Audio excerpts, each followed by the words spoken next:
¿Cómo están? Bienvenidos a esta segunda Open Class. El tema de hoy es el fideicomiso, bases genéricas que tienen que ver con este contrato que es tan cuestionado, que mucha gente tiene dudas y que en el video del día de hoy voy a tratar de disipar algunas de ellas. Así es que sin más vamos a comenzar con el contrato de fideicomiso. Te quiero decir que lo voy a abordar desde un punto de vista pues de negocio, de planeación y también desde luego desde un punto de vista jurídico.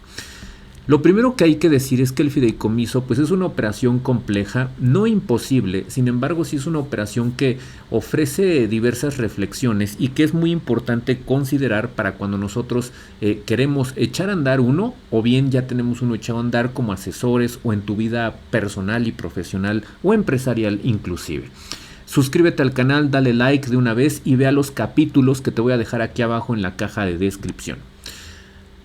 Comencemos por el principio, el índice, que vamos a ver el día de hoy de una forma rápida evidentemente. Vamos a ver conceptos, generalidades, razones para hacer un fideicomiso y después vamos a ver las partes ya en lo que es la estructura propiamente de lo que es el fideicomiso. De este lado encontramos una primera aproximación, una primera definición, no legal precisamente, porque si tú te das cuenta en esta definición que estoy dando aquí, es una definición más que es propia de los negocios, de la planeación empresarial.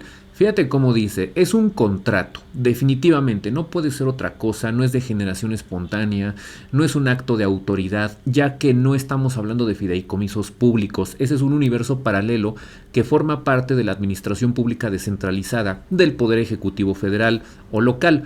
Pero el día de hoy solamente hablamos del otro universo que son fideicomisos privados, es decir, fideicomisos bancarios de personas como ustedes y como yo. Por eso es un contrato. Y una operación de negocio financiera y legal. ¿Por qué? Porque sirve para darle estructura a negocios, transparencia fiduciaria, corporativa, transparencia fiscal inclusive y contable desde luego. Financiera, ¿por qué? Porque es una estructura en donde yo puedo acomodar recursos y puedo generar valor con esos recursos. Por ejemplo, si el fideicomiso invierte, si el fideicomiso, por ejemplo, estructura operaciones inmobiliarias en donde no administro ni tú ni yo, sino un tercero que vamos a ver en unos momentos más. Y legal, ¿por qué legal? Porque definitivamente tiene aspectos legales que son sine qua non, indispensables de conocer para poder tener un buen fideicomiso y llevarlo a buen puerto. Que permite transmitir la propiedad. Esto es muy importante, me gustaría que pusieran especial cuidado en esta palabra de aquí, propiedad. ¿Por qué? Porque cuando tú celebras un fideicomiso hay que entender que se transmite la propiedad jurídica legal hacia el banco o institución financiera que te reciba dichos bienes. Cada vez que tú firmes un fideicomiso y le aportes dinero, marcas, coches, casas, lo que sea, es traslativo de dominio para efectos legales. Para efectos fiscales no siempre, pero para efectos legales siempre pasa a ser propiedad de un banco. Tan es así que cuando tú hagas un fideicomiso no te pueden embargar a ti esos bienes porque ya no están en tu patrimonio, están en la propiedad del banco en una contabilidad especial que deben de llevar de acuerdo con el artículo 79 de la Ley de Instituciones de Crédito. Entonces no se te olvide que cada vez que hagas un fideicomiso, sea el que sea, aún sea de garantía, sea de inversión, lo que sea, pasa a ser propiedad. Eso que le das al banco, eso que le aportas, pasa a ser propiedad de la institución financiera. Por el otro lado tenemos, se aportan a la institución financiera para que las administre con beneficios para un tercero. Es decir, yo aporto, el banco, la institución administra y el beneficio lo recibe o lo cacha un tercero, que ahorita los vamos a identificar por su nombre, pero fíjate cómo es una operación triangular que ahorita te voy a ilustrar. Entonces tenemos una parte que transmite, echa a andar el negocio fiduciario, que es el fideicomitente, recibe el banco en propiedad y baja el recurso en favor de un fideicomisario o beneficiario. Esto es un fideicomiso definido de forma sucinta. Definición legal. Bueno, pues es un contrato mercantil por el que un fideicomitente, primera parte, transmite la propiedad de bienes muebles, perdón, aquí se me fue, o bienes inmuebles. Puede ser tanto bienes muebles o como bienes inmuebles. Esto me gustaría que lo anotaran puntualmente. En favor de un fiduciario para que éste la administre en favor de un fideicomisario de acuerdo con los fines pactados, lo que acabamos de decir, siempre de acuerdo con los fines pactados. Esto es muy importante porque hay quien se asustaría, por ejemplo, de decir, oye, pero ¿por qué le tengo que dar la propiedad a la institución financiera o al banco, no? Bueno, no te asustes, en realidad el banco no quiere tus bienes, no le interesan en lo más mínimo. ¿Por qué? Pues porque ¿qué le va a interesar tu casa o tu coche? Le interesa cuando no le pagas, pero eso no es de los bancos nada más, eso le interesarían tus bienes a quien sea que no le pagues. Entonces no te preocupes por eso, el banco no quiere tus bienes, porque cuando él tenga la propiedad va a hacer con los bienes solamente lo que tú le digas, seguirá tus instrucciones o las instrucciones de un tercero, como lo vamos a ver más adelante.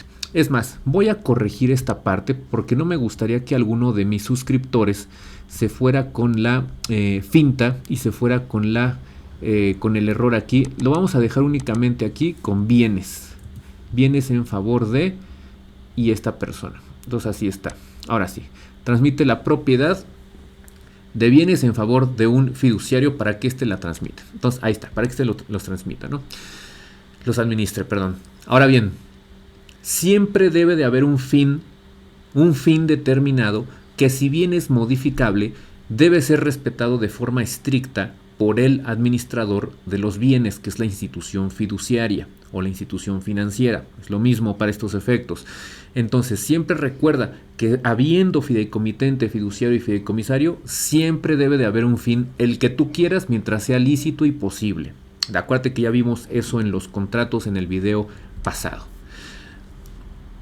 ¿Por qué celebrar un fideicomiso? Es decir, ¿qué motivos me llevarían a mí a celebrar, a firmar, a crear un fideicomiso? La primera razón es que sirve para dar estructura a un negocio, una planeación patrimonial de una o varias personas, en donde simplemente al darte cuenta que hay un tercero administrador, que es una institución financiera, con solidez, con prestigio, que es poco probable que quiebre. México lleva años, lleva décadas sin cracks financieros, porque tenemos un sistema legal bancario bastante sólido y un sistema financiero bastante sólido. Pese a las crisis, México desde hace más de 20 años no ha tenido cracks financieros. Entonces eso da bastante transparencia y sirve para que ese tercero administre los bienes, y para una operación empresarial, por ejemplo, levantar capital, financiar empresas, no seas ni tú ni yo quienes administramos los bienes. No te meto a mi casa, sino que simplemente se lo delego a un tercero, que es una institución financiera sólida, para que haga lo propio, para que haga esa tarea, y me gano la confianza de las otras personas. ¿Por qué más celebrar un fideicomiso? Porque al despojarme de la propiedad de los bienes, creo un patrimonio alterno. Le dicen autónomo, lo pongo entre comillas porque no es autónomo. Acuérdate que al pasar los bienes, la propiedad pasa a ser del banco, pues es patrimonio del banco, son pequeñas cuentas que lleva la institución financiera. Entonces digamos que el dueño de ese patrimonio es el banco, pero el hecho es que al yo transmitir la propiedad al banco, pues no me pueden embargar esos bienes porque ya no son míos, y todo lo que se te ocurra. Es decir, si me caso después del fideicomiso, esos bienes no entran a la sociedad conyugal, esos bienes no entran al régimen matrimonial, porque ya no los tengo en mi patrimonio. De ahí la importancia que entiendas que el fideicomiso es traslativo de dominio para efectos legales. Siguiente razón, ¿por qué celebrar un fideicomiso? Porque sirve para planeación patrimonial, como te decía, antes, durante y después del matrimonio. Después de un divorcio, puedes sacar bienes de tu patrimonio para aportarlos a un fideicomiso, y que una persona determinada o tú mismo recibas los beneficios. Nada más ten cuidado de que esto no sea un fraude de acreedores. Si tienes acreedores alimentarios, como hijos menores de edad, por ejemplo, evidentemente que no se te vaya a ocurrir deshacerte de la propiedad de los bienes. ¿Por qué razón? Porque puede presumirse un fraude de acreedores. Entonces esto es delicado. Entonces, si lo haces antes del matrimonio, antes de tener hijos, no hay problema. Pero si lo haces cuando tienes una demanda en curso en tu contra, laboral, penal, una denuncia penal, por ejemplo, un procedimiento penal, una demanda mercantil, una demanda laboral o de cualquier otra índole, puede presumirse una insolvencia o un fraude de acreedores, y esto es delicado. Entonces, siempre con transparencia. Siguiente razón, ¿por qué puedo celebrar un fideicomiso? Porque ofrece transparencia fiscal y fiduciaria, pues no soy yo quien administra los bienes, sino una institución financiera. Fiscal porque Algunos fideicomisos en concreto tienen regímenes fiscales especiales, como las fibras y los FICAPs. Entonces, al inversionista, a quien llegue contigo a celebrar el fideicomiso, tiene la certeza de que hay un régimen totalmente específico para ese tipo de fideicomiso. Y entonces yo sé a qué estoy jugando. Tengo terreno parejo, hay una negociación pareja y hay un piso firme para poder negociar y celebrar la operación. De ahí el gran beneficio de la transparencia.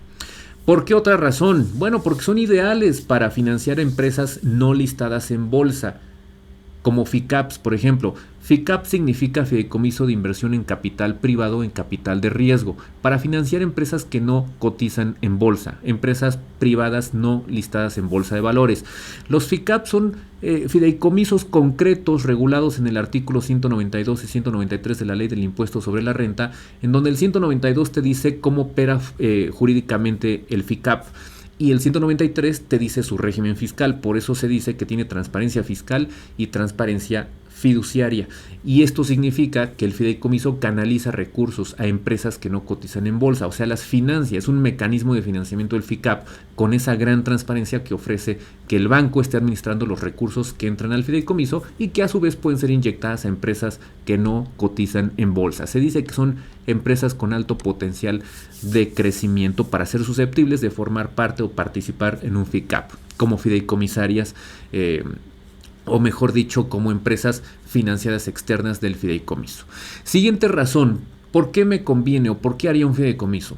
La institución financiera es una empresa sólida, es un banco, es una SOFOM. Ahorita vamos a ver las diferencias, pero quédate con que el banco es una institución que actúa de acuerdo con los fines del fideicomiso. No hace lo que quiera con tus bienes, porque ya no son tuyos, son del banco, pero no hace lo que quiera. Sigue los fines irrestrictamente.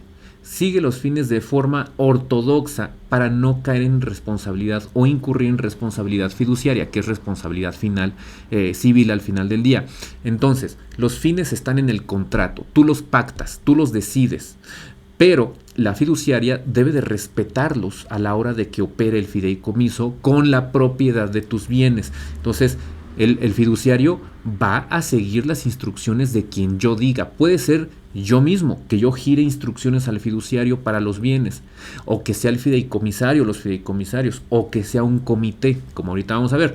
Pero quédate con que, si bien es cierto que el fiduciario es la mano que mueve los bienes en propiedad, también es cierto que solo va a mover la mano si tú le dices hacia dónde moverla.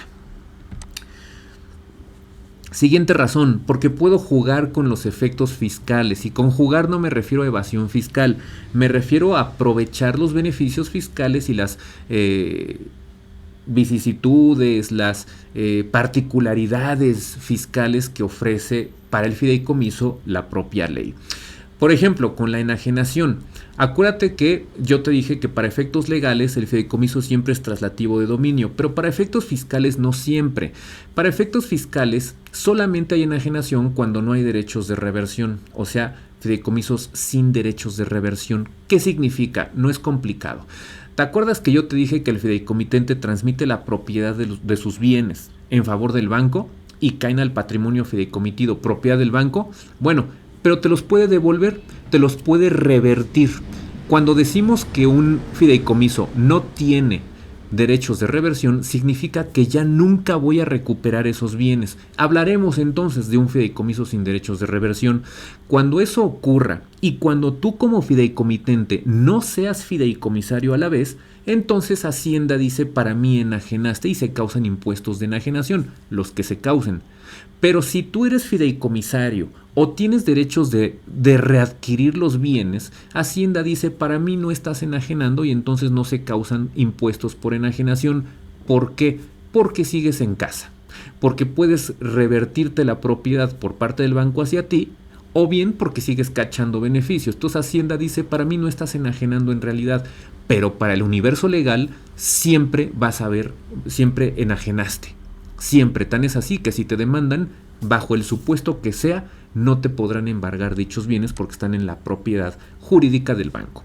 Siguiente razón, porque le permite a los extranjeros adquirir, pero no adquirir, y esto sé que suena chistoso, pero ¿por qué lo pongo entre comillas? Porque no es el dueño el extranjero. Porque acuérdate que en México hay una zona restringida en donde los extranjeros no pueden adquirir bienes inmuebles para efectos residenciales. Entonces, la opción que se les ofrece por ley de inversión extranjera es un fideicomiso, en donde ellos son fideicomisarios porque reciben beneficios, pueden vivir ahí, pueden rentar ese departamento o esa casa ubicada en zona restringida para no violar la Constitución, pero no adquieren. ¿Por qué? Porque acuérdate que el propietario es el banco, no el extranjero. El extranjero solamente va a ser un fideicomisario. Siguiente razón, porque el mandato fiduciario es ideal para operaciones transnacionales, que es parecido a una carta de crédito. Hay ocasiones en el que puedes contratar los servicios de un banco para que te vaya a diligenciar con un banco corresponsal en otro país una operación, despache mercancía y la importes y esa persona la exporte. Entonces, en vez de hacerle un SPAY, por ejemplo, una transferencia electrónica porque voy a importar materia prima de España, por ejemplo, lo que puedo hacer es decidir que voy a contratar un mandato fiduciario con un banco mexicano, quien se contactará con un banco corresponsal en España, y ese banco va a diligenciar todo por mandato mío, representándome, va a diligenciar todo y se va a encargar de que esté pagado, despachado y todo, y entonces me manden la mercancía. En pocas palabras y simplistas palabras, eso es un mandato fiduciario, que es más barato que una carta de crédito. Siguiente razón, porque puedo decidir quién, cómo y cuándo recibirá los beneficios que arroje el fideicomiso.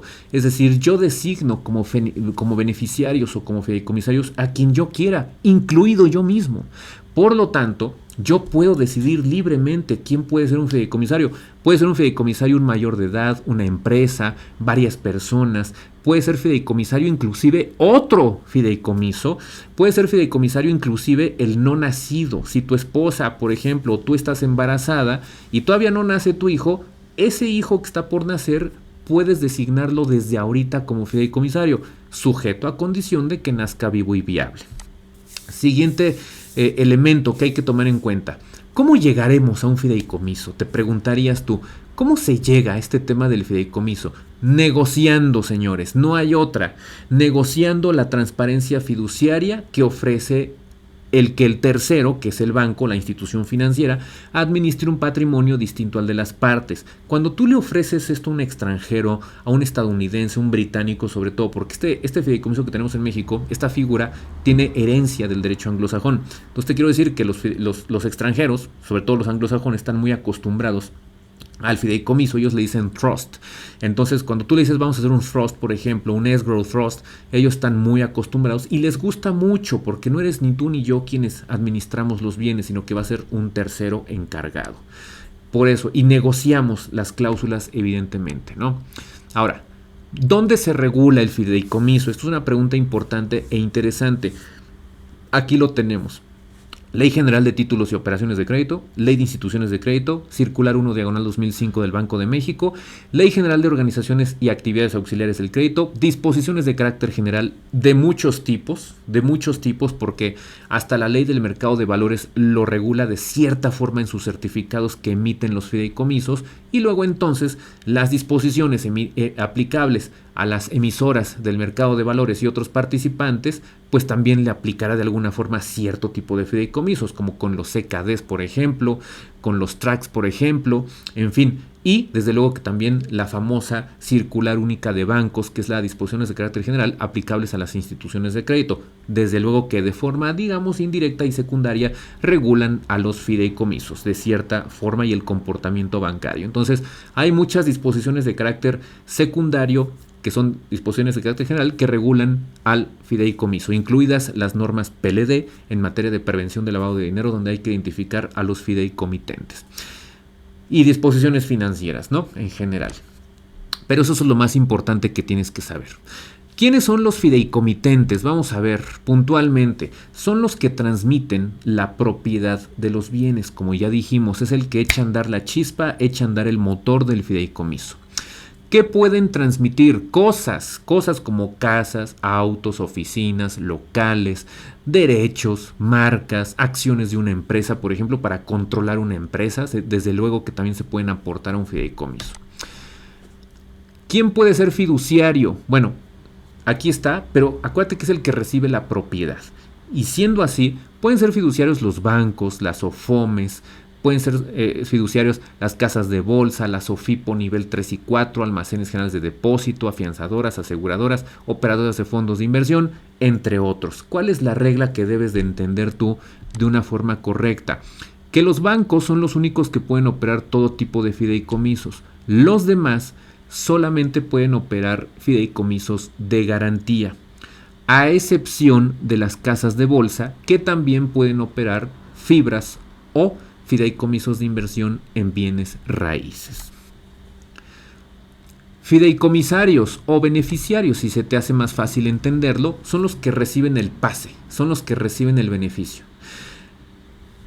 ¿Y quién puede ser fideicomisario? Como ya lo dijimos, quien sea. La ley lo único que dice es quien tenga capacidad de recibir los beneficios, incluido hasta el no nacido, sujeto a condición de que nazca vivo y viable. Un menor de edad también. Si yo hago un fideicomiso para que mi hijo estudie el alemán en Stuttgart, por ejemplo, pues desde luego que lo puedo hacer. Y si se va menor de edad, puedo designar un banco allá para que le dé beneficios del fideicomiso o instrumentarlo de otra manera. Pero lo importante es que entiendas que basta con que pueda recibir beneficios la persona para que pueda ser fideicomisario o designarse como fideicomisario. Fideicomisos particulares que están en la ley o en las leyes por ahí escondidos, ¿no? Que no todo mundo conoce. Bueno, en la ley de títulos se regula en el 381 el fideicomiso en general. Del 394, 395 en adelante el fideicomiso de garantía. Pero en la ley del impuesto sobre la renta está la regla especial para fideicomisos de inversión en bienes raíces, que son las fibras.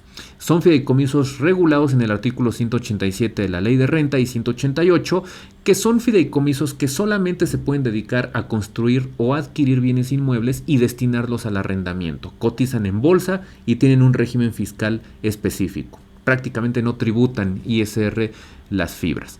Los FICAPs es otro fideicomiso especialmente regulado, 192 y 193 de la ley de renta, que sirve para fondear empresas de capital de riesgo y FICAP significa fideicomiso de inversión en capital privado o capital de riesgo, es decir, capital no listado en bolsa. Para ese tipo de empresas sirve estos fideicomisos y las financia, las fondea. Fideicomiso de zona restringida, ley de inversión extranjera para extranjeros, como ya lo explicamos. Fideicomiso de garantía para asegurar el pago de una obligación, ley general de títulos y operaciones de crédito. Los demás fideicomisos, pues yo te diría que prácticamente no están regulados, más que las bases de la ley de títulos 381 en adelante, siguen, yo te puedo decir, todos los fideicomisos siguen la misma base, todos tienen la misma estructura, pero con fines diferentes, con mayor robustez unos que otros, con fines distintos desde luego, pero todos tienen la misma estructura. Fideicomitente transmite propiedad de bienes tangibles o intangibles al fiduciario y los fideicomisarios reciben el beneficio. Todos funcionan igual, sobre la misma base. ¿Es modificable un fideicomiso? Desde luego que sí. Requiere el consenso de las partes y requiere una amplia negociación, claro, para poderlo modificar. Como cualquier contrato. Recuerda que un contrato es una intersección entre el lenguaje de negocio y el lenguaje jurídico. Ahí es donde se juntan. Eso es un contrato y el fideicomiso no es la excepción. Y es un acuerdo de voluntades. Y todo acuerdo de voluntades se puede modificar con el consenso de las partes, evidentemente, ¿no? Es un negocio tripartita, como te habrás dado cuenta, fideicomitente, fiduciario y fideicomisarios. Otro elemento importante. ¿Qué órganos puede tener un fideicomiso? Y quiero que pongas mucha atención en esta palabra puede, porque esto que estás viendo en tu pantalla no es obligatorio, son opcionales. Primero, comité técnico, artículo 80 de la Ley de Instituciones de Crédito y también la Ley de Organizaciones y Actividades Auxiliares del Crédito, te remite al 80 de la Ley de Instituciones de Crédito.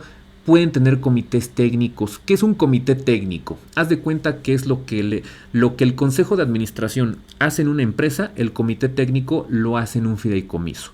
Es un órgano colegiado de varias personas donde toman decisiones y le giran instrucciones al fiduciario para que éste disponga de los bienes de acuerdo con los fines del fideicomiso. Por ejemplo, supongamos que tenemos 5 miembros en el comité técnico y hay que tomar una decisión para extirpar, para sacar un bien que está en el patrimonio del fideicomiso en favor de Juan.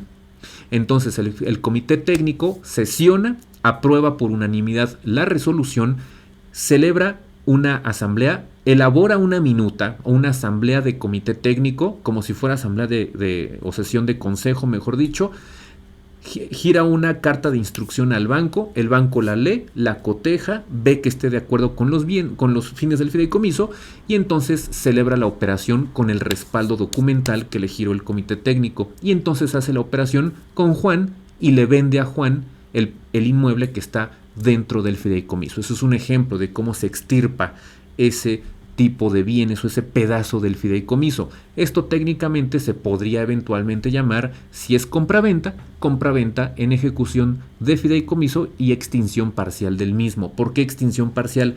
Porque ese cacho que le sacamos, que es el inmueble, se extingue, porque ya no es propiedad del banco, sino que ahora, como es una compraventa, el banco se lo vende usando ese fideicomiso, actuando en ese fideicomiso, y Juan compra el inmueble. Ahora es propiedad de Juan. Sacamos del fideicomiso ese bien. El administrador. ¿Quién es el administrador? Es una persona física o moral que se encarga de llevar la contabilidad, de girar ciertas instrucciones eventualmente, de, por ejemplo, cobrar rentas si es que el fideicomiso tiene locales comerciales o casa habitación, departamentos. Bueno, el administrador puede rendir ese tipo de cuentas, decir, ya cobré las rentas, la contabilidad va así, por ejemplo, ¿no? Hay un acuerdo entre bancos que establece que cuando los fideicomisos deben de llevar RFC, que son los de actividad empresarial, tengan una cláusula de administración. Entonces el banco dice, te delego esa responsabilidad de que tú administres el fideicomiso. Sí soy el dueño yo, banco, pero te delego esa responsabilidad porque llevamos demasiados fideicomisos. Imagínate un BBVA, un Citi, la cantidad de fideicomisos que tiene. Entonces te ponen una cláusula de administración donde un tercero lleva todos estos actos que te estoy ejemplificando. Puede ser persona física o persona moral. Adicionalmente, un fideicomiso, cuando es más robusto y cuando hay muchos intereses en juego, es conveniente que tenga otro comité adicional que se llame, por ejemplo, comité de auditoría, que es el que va a evaluar estados financieros, es el que va con miembros totalmente independientes, que no son ni fideicomitentes ni fideicomisarios, ni partes relacionadas del fiduciario. Pues podría, por ejemplo, mandar un auditor para que audite precisamente estados financieros, verificar la contabilidad, el pago de impuestos, verificar que los contratos de auditoría estén vigentes, el contrato del administrador esté vigente. Todo ese tipo de cuestiones hace el comité de auditorías. Y puede haber los otros comités que tú quieras. Por ejemplo, imagínate uno de prácticas que se encarga de verificar toda la cuestión legal del comportamiento del comité técnico. Este comité de prácticas puede, por ejemplo, verificar que se haya convocado legalmente al comité técnico, que se haya sesionado correctamente, que haya habido quórum, por ejemplo, que esté bien documentado el tema de las instrucciones que gira el comité al fiduciario, que la compraventa en ejecución de fideicomiso se haya celebrado correctamente, que el prospecto de colocación se haya elaborado correctamente junto con la voz del comité de auditorías cuando el fideicomiso cotiza en bolsa. En fin, tú puedes crear los comités que tú quieras. Mi única recomendación es que no lo compliques demasiado y que des transparencia suficiente que amerite la cantidad de intereses que hay de por medio. ¿De qué depende que existan estos órganos de la negociación de los intereses en juego? ¿Por qué razón? Porque no es lo mismo que yo sea fideicomitente, le aporto bienes al banco y yo soy el propio fideicomisario. Todo se queda en casa. Yo te preguntaría, si yo soy fideicomitente, banco fiduciario, yo fideicomisario, ¿necesito un comité técnico? La respuesta de inicio es que no, porque es un fideicomiso muy sencillito. Pero en cambio, ¿qué pasa si yo te digo? Hay 4 fideicomitentes extranjeros, 2 nacionales, en donde los nacionales aportan 20 millones de dólares y 3 extranjeros aportan 40 millones de pesos, por ejemplo, o de euros, ¿no? Y aparte luego llega una empresa transnacional que aporta un inmueble y luego el banco fiduciario, aparte de ser fiduciario, aporta un crédito de 40 millones de dólares para levantar un edificio. Y hay muchos fideicomisarios y hacemos colocación en bolsa y el dinero del fideicomiso cotiza en bolsa, o sea, está invertido, por ejemplo. Yo te preguntaría, ¿tú crees que es necesario poner un comité técnico que pondere los intereses de quien aportó más dinero que los otros? Desde luego que sí. Por lo tanto, esa negociación es la que va a llevar y a la conclusión de quién va a ocupar los asientos del comité técnico. Por ejemplo, le tengo que dar voz y voto a los extranjeros que aportaron tantos millones de euros. Le tengo que dar voz y voto y peso a los mexicanos que aportaron, no sé, 40 millones de dólares. O a los que aportaron un inmueble. Le tengo que dar voz y voto al banco que aportó un financiamiento en dinero, en liquidez, en numerario. Entonces, el comité técnico resulta de la negociación que yo necesito hacer como abogado, planeador, digamos, para ponderar los intereses, porque donde estos amigos se sientan poco representados, van a empezar a demandar, van a decir poca transparencia. Y entonces tengo en el comité técnico personas que representan los intereses de cada una de las partes. Para eso sirve el comité técnico fundamentalmente. Y es transparencia fiduciaria al final del día. Hemos llegado al final. Por último, lo que voy a hacer es dibujarte un fideicomiso para que tú puedas entender de una forma correcta cómo es que se lleva a cabo o cómo se puede ilustrar un fideicomiso concreto. Y esto que te voy a explicar es, todos los fideicomisos siguen absolutamente la misma base. Vamos a ver cómo puede funcionar este tipo de operaciones.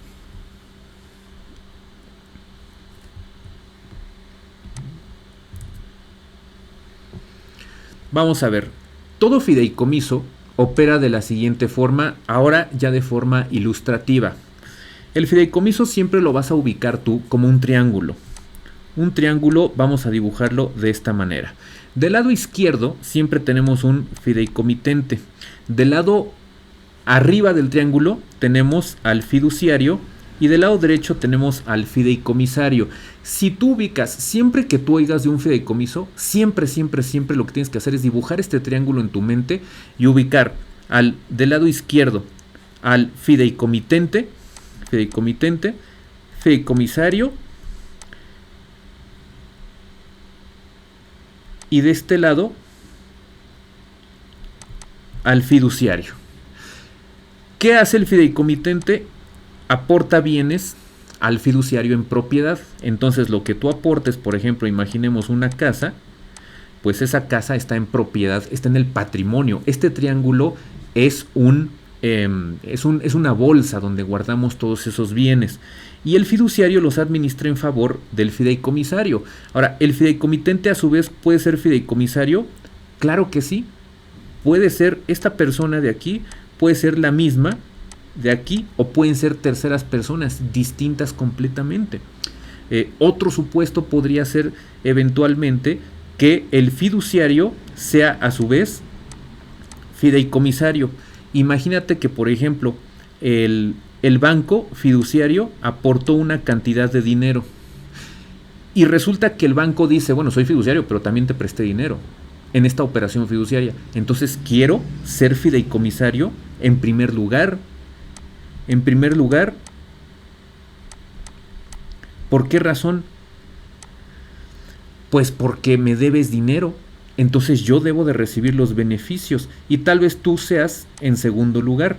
Yo puedo graduar los beneficios que arroje el fideicomiso y desde luego que el fideicomiso puede colocar en bolsa o invertir en bolsa, que no es lo mismo. Entonces en ese momento diremos que emite certificados de participación como si fueran acciones, haz de cuenta, y los coloca en bolsa. Y ahí tenemos nuestra operación fiduciaria. ¿Dónde están los comités? Los comités podríamos decir que están aquí abajo. Está el comité técnico. Por ejemplo, ahí tenemos comité técnico y los demás comités. O sea, tú puedes tener la cantidad de comités que tú quieras y que requiera el contrato, ¿no?